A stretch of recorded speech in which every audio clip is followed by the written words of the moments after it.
I wanted to draw a picture for listeners out there, a very simple, crude picture that describes effectively the false left-right paradigm.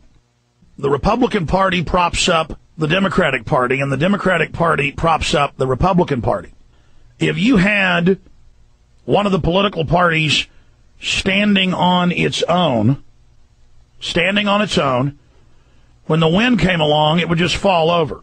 When pressure, revolutionary pressure from the population not liking what's going on, or new groups wanting the power structure, which is the main source of revolution.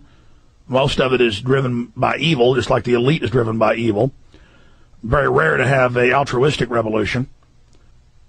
By itself, a single-party system will fall over. Okay? But if you take the two-party systems and you lean them up against each other, this is basically the arch.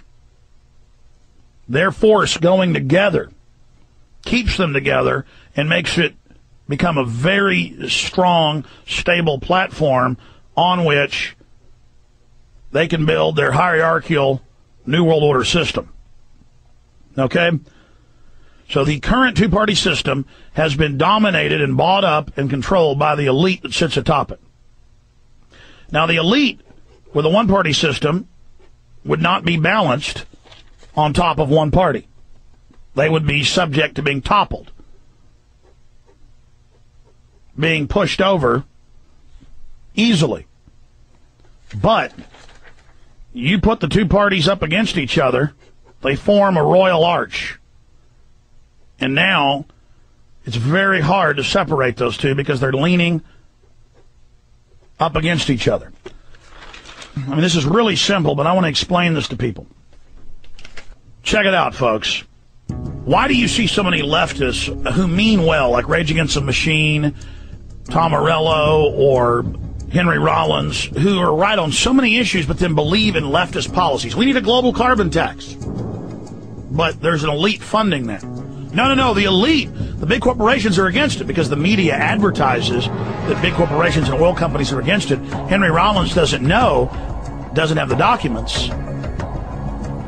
It doesn't understand that actually that's part of a sophisticated game that, the big corporations say publicly, we don't want this, it's bad, while they actually fund it.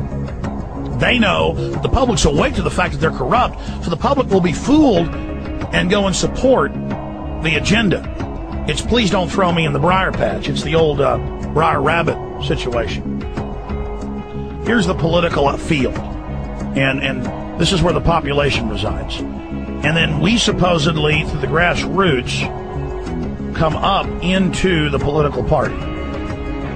Okay? And then they lean on each other, as I was saying earlier, and support each other. If they're standing alone, the pressure of revolution or of new power structures will easily topple it and blow it over. But leaning together, it's not going to fall down. Okay? Now, I know that's simple.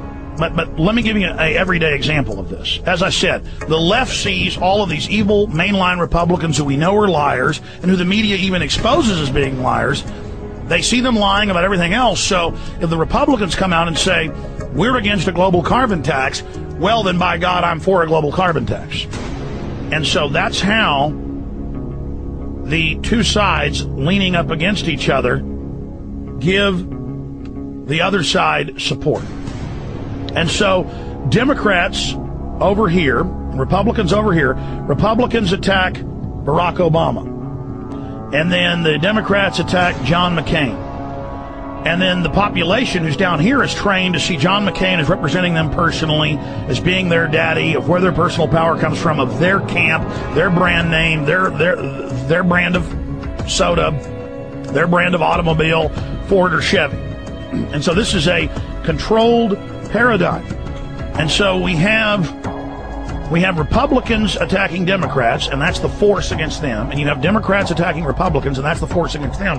And really, it's one unit supporting themselves and containing revolution, so that the people who were down here never learned that there is a world outside of this control paradigm. We are locked within the left-right paradigm, and then it becomes this huge pageant, this huge distraction where we analyze every facet of the two political parties, never realizing they themselves are simply a front or puppets for a larger power structure. Now, this is incredibly simple, but that's how this works. And then the two parties can limit the issues that are debated to this control paradigm. They can limit the scope of differences, which, if you look at it, there's almost no difference between the two, instead of getting the people to look outside the box at the wider world.